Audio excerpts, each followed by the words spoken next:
नमस्कार दोस्तों, मैं फिर उपस्थित हूँ आपके साथ। आपका हार्दिक स्वागत है हमारे YouTube चैनल महावीर समता संदेश पर। और ये भी अपील कि अगर आपने अभी तक हमारे YouTube चैनल को सब्सक्राइब न किया है तो सब्सक्राइब कर दें, बेल आइकन दबाना न भूलें। वीडियो अगर अच्छे लग रहे हो तो लाइक करें, फॉरवर्ड करें, कमेंट बॉक्स में जाएं, कमेंट लिखें, सुझाव दें और आपके कमेंट और सुझाव हमें और बेहतर करने की ओर अग्रसर करेंगे। तो आज बात करेंगे दोस्तों मोहन भागवत पर। मोहन भागवत ने एक बयान दिया है उसके ऊपर, और फिर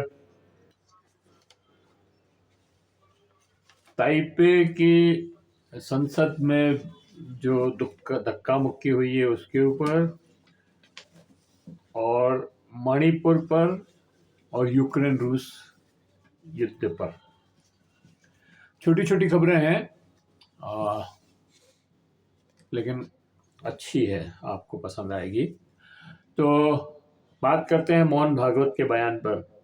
मोहन भागवत जी ने अभी एक बयान दिया कि भाई रोज रोज और ये मंदिर मस्जिद पर विवाद खड़ा करने का क्या फ़ायदा, और हर मस्जिद के नीचे मंदिर ढूंढने का कोई मतलब नहीं है।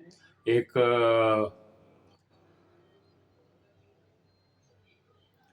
उन्होंने कहा कि मंदिर मस्जिद पर विवाद पर चिंता जताई। उन्होंने कहा कि हर दिन हर मस्जिद के नीचे मंदिर ढूंढने का कर विवाद क्यों बढ़ाना। अयोध्या में राम मंदिर बन गया, अब हम शांति से रहना चाहिए। बात बिल्कुल ठीक है, लेकिन मोहन भागवत के मुंह से कही बात इस मुहावरे को चरितार्थ करती नजर आती है कि 100 चूहे खाकर बिजली हज को चली। मतलब सारी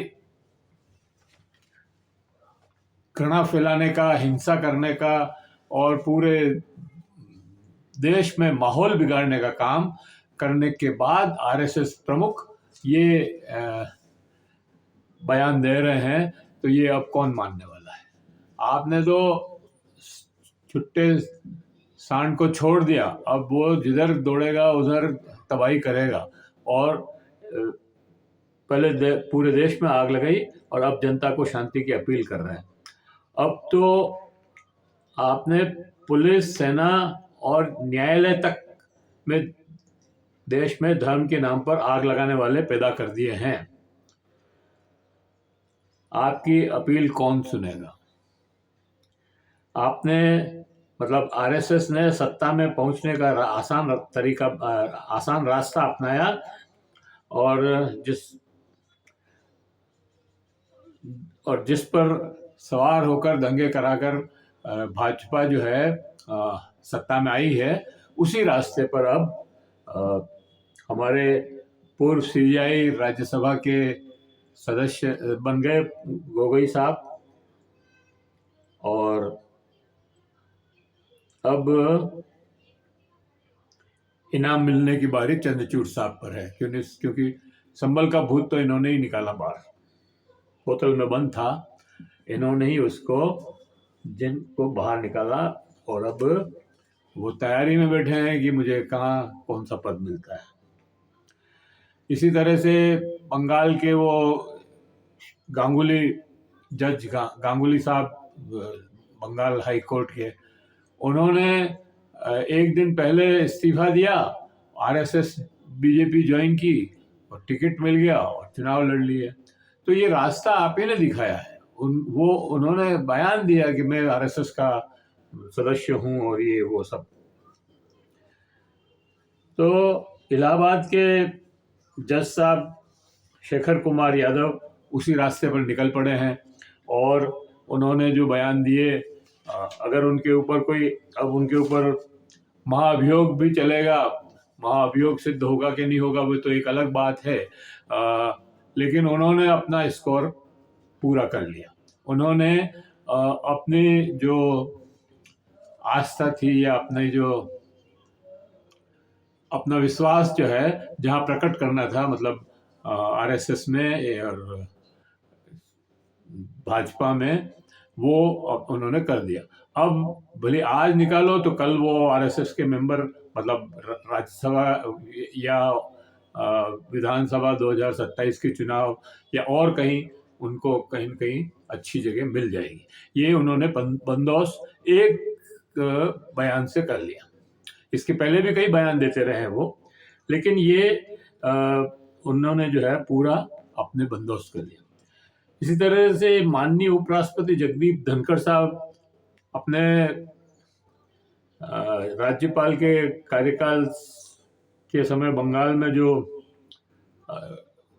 जो हेट स्पीचेस और जिस तरह से उन्होंने काम किया, उसका इनाम मिल गया उनको, और वो जो है उपराष्ट्रपति बन गए। अब तो आपके चेले चपाटी नारे लगा रहे हैं, एक है तो सेफ है, एक बटेंगे तो कटेंगे। और अब क्या रह गया है भागवत साहब, आपने तो ऐसी झांकी खड़ी कर दी कि अब ये भी नारे लग रहे हैं, ये तो अभी झांकी है, मथुरा काशी बाकी है, ज्ञानवापी, संभल, अजमेर दरगाह शरीफ, अजमेर शरीफ की ख्वाजा की दरगाह, और कुतुब मीनार, और इधर ये ताजमहल, सब खोदने बाकी हैं अभी तो सब पे। और अभी कई मंदिर और नजर आएंगे जिसपे इन पे नीचे जो है मंदिर दिखेंगे। ऐसी कई मस्जिदें, बाजार, दरगाह मिलेगी। तो अब इसका कोई फायदा नहीं है आपके इस बयान देने का। और अब तो यही है कि आप अपने सरकार, मतलब नरेंद्र मोदी सरकार को समझाएं, या उनकी जो ताकत है, उनकी जो सत्ता की जो ताकत है, उसको किसी तरह कम करें, तब ही ये आपकी अपील कुछ मायने रखती है, बाकी तो कोई मायने नहीं रखती। अगर अडानी और के मामले इसी तरह से चलते रहे और उनको दबाने के लिए ये मंदिर मस्जिद उठते रहे, तो कोई फर्क नहीं पड़ने वाला है। सही बात यह है कि देश में इतना ज़्यादा भ्रष्टाचार हो गया है, और कभी भी भ्रष्टाचार की बात, अभी आप देखिए कि इलेक्शन बॉन्ड की बात करिए तो फिर दंगा शुरू हो जाएगा। तो ये सारी चीज़ें बहुत ही कैलकुलेटेड और षड्यंत्र पूर्वक की जा रही है। इसलिए और मुझे तो लगता है कि मोहन भागवत भी इस सब में शामिल है। वो स्वयं खुद कुछ बयान देते हैं, लेकिन उनके बयान का कोई मतलब नहीं है, क्योंकि उनके लोग ही नहीं मान रहे हैं उस बयान को। इसका मतलब ये है कि वो बयान सीरियसली नहीं दे रहे हैं, गंभीरता से ये बयान नहीं दे रहे हैं, और दिखावा कर रहे हैं ये बयान देने का। तो इस पर जरूर बात होनी चाहिए। अब देखिए भारत की ये दूसरी खबर है। अब ये देखिए आपके भारत की संसद परिसर में ही नहीं हुई धक्का मुक्की। यहाँ देखो, यहाँ ताइवान में, ताइपे में जो संसद है उसके अंदर भी धक्का मुक्की हो गई। उसमें तो अंदर हो गई, हमारे तो संसद के बाहर परिसर में हुई। ताइवान की संसद में कार्रवाई रोकने के लिए सांसदों के बीच घमासान हो गया। दरअसल सत्ताधारी डीपीपी पार्टी संवैधानिक कोड, टैक्स और वोट टू रिकॉल के कानूनों में बड़ा बदलाव लाना चाह रही है। विपक्षी दलों ने इन प्रस्तावों का विरोध करने के लिए संसद में जमकर धक्का मुक्की की, और वहाँ जो है काफ़ी लोग घायल वायल भी हुए हैं शायद। और तो इस तरह से वहाँ पे भी धक्का मुक्की होगी। मणिपुर हिंसा के 600 दिन, अब मणिपुर में जो 600 दिन हो गए मणिपुर की घटना को, और लगातार वहाँ पर हिंसा हो रही है। लोग अभी भी शरणार्थी, मतलब विस्थापित कैंपों में शरण लिए हुए हैं, और उनका पूरा जनजीवन नष्ट भ्रष्ट हो गया है, और कोई हल नहीं निकल रहा है। अभी सेना को इन्होंने थोड़ा फ्री हैंड दिया है, और सेना जो है वहाँ पर कुछ जातियां कर रही है और कुछ हथियार वथियार भी बरामद कर रही है, लेकिन ये शांति मतलब सेना के माध्यम से जो शांति होगी वो अस्थायी शांति होगी, वो स्थायी शांति नहीं हो सकती है। और हम मतलब सरकार जो है वहाँ पर मुझे तो लगता है कि मणिपुर में एक नया कश्मीर बनाने की कोशिश में लगातार लगी हुई है। 1.5 पौने 2 साल से यही धंधा चल रहा है।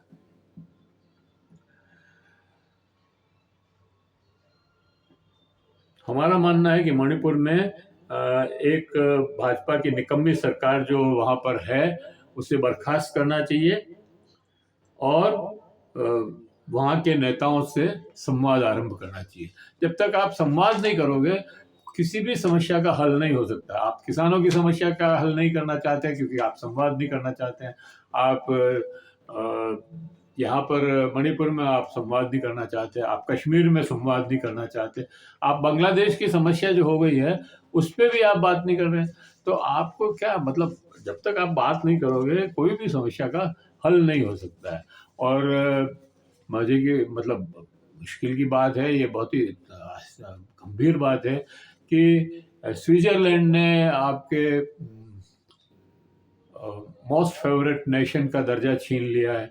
कनाडा से आपकी पहले लड़ाई चल रही है। पाकिस्तान और चीन तो आपके दुश्मन माने ही जाते हैं। अभी श्रीलंका का थोड़ा सा आपने पैचअप किया है, वो बहुत अच्छी बात है, लेकिन इसी तरह से आप बांग्लादेश, पाकिस्तान और सब चीन सबसे पैचअप करिए। इधर बर्मा में आपकी नई मुसीबत खड़ी हो रही है। तो ये आप देखिए,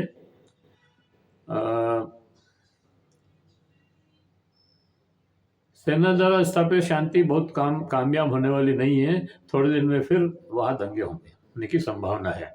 अभी इम्फाल वैली के 5 थाना क्षेत्रों में आसपा लागू हुआ है। अब सेना सख्त हुई है, तो ये सेना कब तक वहां पर शांति स्थापित करती है और कर पाती है, ये देखने वाली बात है। लेकिन वहाँ की जो रोजमर्रा की जिंदगी है उसे पटरी पे लाने के लिए तो आपको वहाँ पर सामाजिक न्याय और आर्थिक सुरक्षा देनी पड़ेगी। जब तक आप ये नहीं देंगे और बातचीत नहीं करेंगे तब तक वहाँ संभव नहीं है। और इस एन बीरेन सिंह सरकार से ये कुछ भी संभव नहीं है।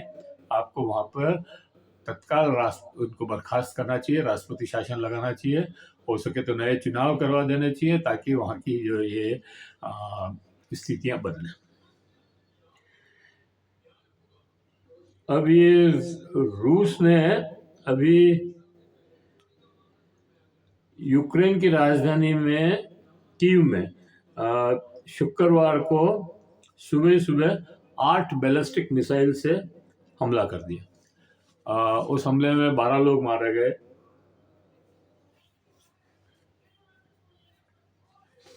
12 लोगों की मौत हो गई जबकि सैकड़ों लोग घायल हो गए। मृतकों का आंकड़ा बढ़ने की आशंका है। यूक्रेनी अधिकारियों का कहना है कि कीव पर रूसी हमले ने 6 राजनयिक दूतावास भी क्षतिग्रस्त हुए हैं। इसमें अल्बानिया, अर्जेंटीना, मकेडोनिया, फिलिस्तीनी, पुर्तगाल और टेनेंसी,